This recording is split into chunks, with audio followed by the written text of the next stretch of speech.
دنیا والوں پر اپنا دکھ ظاہر مت کرو، کیونکہ وہ وہاں چوٹ ضرور مارتے ہیں جہاں پہلے سے زخم ہو۔ لوگ ہمارے اندر ہمارا دکھ تلاش نہیں کرتے، ان کو اس تماشے کی کھوج ہوتی ہے جو ہمارے ساتھ ہوا۔ دکھ کی سختیاں چہرے سے تو رخصت ہو جاتی ہیں، لیکن انسان کے اندر داخل ہو کر اس کے گوشے گوشے کو ویران کر دیتی ہیں۔ ایک شخص حضرت علی رضی اللہ تعالیٰ عنہ کی خدمت میں پیش ہوا اور کہنے لگا، یا علی، آپ رضی اللہ تعالیٰ عنہ فرماتے ہیں کہ اللہ تعالیٰ نے زمین پہ ہزاروں نعمتیں انسانوں کے لیے پیدا کی، تو یہ دکھ تکلیف اللہ تعالیٰ نے کیوں پیدا کی؟ تو حضرت علی رضی اللہ تعالیٰ عنہ نے فرمایا، اے اللہ کے بندے، شکر کرو کہ اللہ تعالیٰ نے دکھ کو پیدا کیا۔ اللہ تعالیٰ کی عظیم نعمتوں میں سے ایک نعمت دکھ ہے۔ تو وہ شخص کہنے لگا، یا علی رضی اللہ تعالیٰ عنہ، دکھ بھی نعمت ہے۔ تو حضرت علی رضی اللہ تعالیٰ عنہ فرمانے لگے، اے شخص، دکھ انسان کو مضبوط بناتا ہے اور خوشیاں انسان کو کمزور کرتی ہیں۔ اللہ تعالیٰ جس انسان کو نوازنا چاہتا ہے، عظیم مقام دینا چاہتا ہے، تو اسے تکلیف، دکھ اور درد کی راہ بخشتا ہے، تاکہ وہ مضبوط بن بن کے اتنا سیکھ لے کہ اپنی منزل تک جا پہنچے۔ یاد رکھنا، انسان کا دکھ انسان کو سکھانے کے لیے ملتا ہے، لیکن افسوس تو یہ ہے کہ انسان اس دکھ کی وجہ سے روتا رہتا ہے۔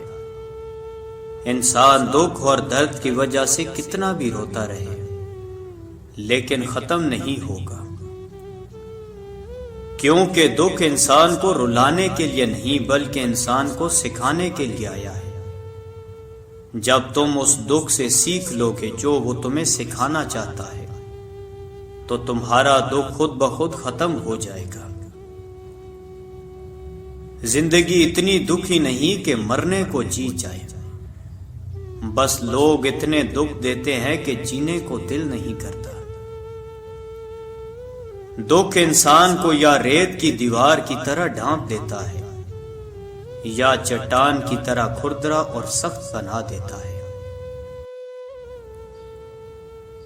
یہ ایک حقیقت ہے کہ انسان کو جہاں سے پیار کی سب سے زیادہ امید ہوتی ہے، اسے سب سے زیادہ دکھ بھی وہیں سے ملتا ہے۔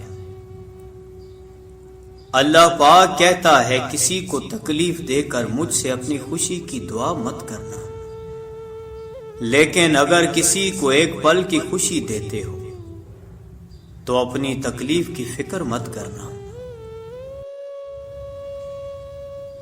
بعض تکلیف ایسی ہوتی ہے کہ ہمیں لگتا ہے جیسے اب ہم مر جائیں گے، جیسے اب کہیں سے کوئی مدد نہیں آئے گی، اور پھر ہم جلد مایوس ہو جاتے ہیں۔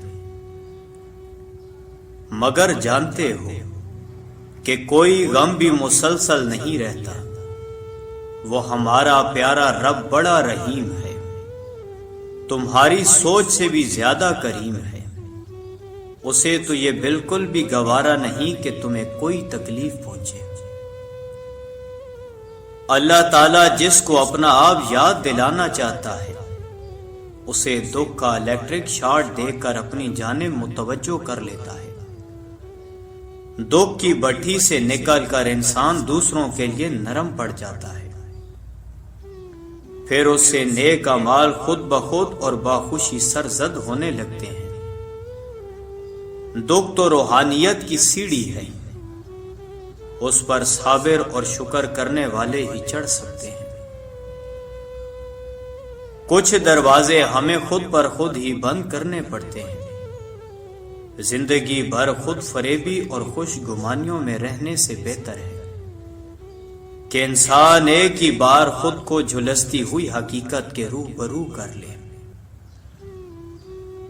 یہ قدرت کا قانون ہے کہ جو انسان کسی کو استعمال کر کے اسے دھوکہ دے کر اپنی خوشیاں حاصل کرتا ہے، وہ کبھی نہ کبھی خود اس سے بھی زیادہ دوسروں کے ہاتھوں استعمال ہو کر زندگی میں دکھ سہتا ہے۔ اللہ پاک فرماتا ہے تم مانگو مجھ سے، تمہارا مانگنا اچھا لگتا ہے مجھے، تم کیوں پریشان ہوتے ہو؟ کیا میری قدرت پہ یقین نہیں تم کو؟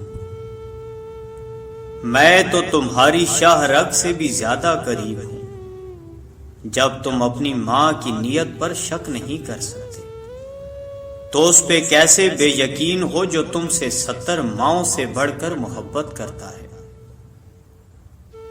مجھ سے مکمل یقین کے ساتھ مانگ کر تو دیکھو، پوری دنیا کو تمہارا وسیلہ بنا کر تمہیں نہ نوازا تو کہنا۔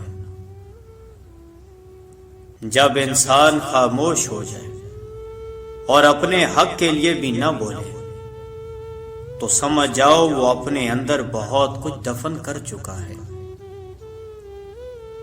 اے بلندیوں کے بادشاہ، اے رب کائنات، ہمارے دلوں کو شیطان کے شر سے بچانا، صرف اور صرف اپنی رضا کا غلام بنانا۔ اے رب پاک، ہم سب کو ہمیشہ خوشحال اور آباد رکھنا، آمین۔ توبہ ایسا دروازہ ہے جو موت کی ہچکی تک کھلا رہتا ہے۔ دعا ایسا عمل ہے جو تقدیر کو مات دے سکتی ہے۔ ضمیر ایسا ساتھی ہے جو ہمیشہ حق کی راہ دکھاتا ہے۔ آپ خود ہی اپنے لیے بہترین دلاسا ہے، بہترین دوست، بہترین دنیا، اور مشکل وقت میں بہترین تھپکی جو آپ کو کبھی ہارنے نہیں دیتی۔ کبھی کبھی ہم خود سے اتنا دور ہو جاتے ہیں کہ چاہتے ہوئے بھی اپنے من میں جھانک نہیں پاتے۔ بیزاری کی ایک کیفیت نہیں، مکمل اذیت ہے۔ انسان دنیا میں جتنا مرضی تکبر کر لے، آخر کار اس گوشت نے کیڑے مکوڑوں کی غذا ہی بننا ہے۔ ہڈیوں نے بوسیدہ ہو کر مٹی کے نیچے ہی جانا ہے۔ یا رب تو ہی اول، تو ہی آخر، تو ہی ظاہر، تو ہی باطن، ایک اور کرم فرما مجھ پر، میرے سارے زنگ اتار یا رب، اور اپنا رنگ چڑھا مجھ پر۔ ندامت اور توبہ کا ایک آنسو اس مقام تک لے جاتا ہے جہاں پہنچنے کے لیے برسوں کی محنت اور عبادت درکار ہوتی ہے۔ دنیا میں کبھی کسی اچھے انسان کو تلاش مت کرنا، خود اچھے بن جانا ہو سکتا ہے آپ کے اس کام سے کسی اور کی تلاش ختم ہو جائے۔ معاف کرنے کی عادت اور حوصلہ پیدا کرو۔ یہ تو اللہ پاک کا کرم ہے کہ اس نے انسان کے گناہوں کی پردہ پوشی کی۔ اگر تمہارے درمیان ایک دوسرے کے گناہ ظاہر ہو جاتے تو تم ایک دوسرے کو دفن بھی نہ کرتے۔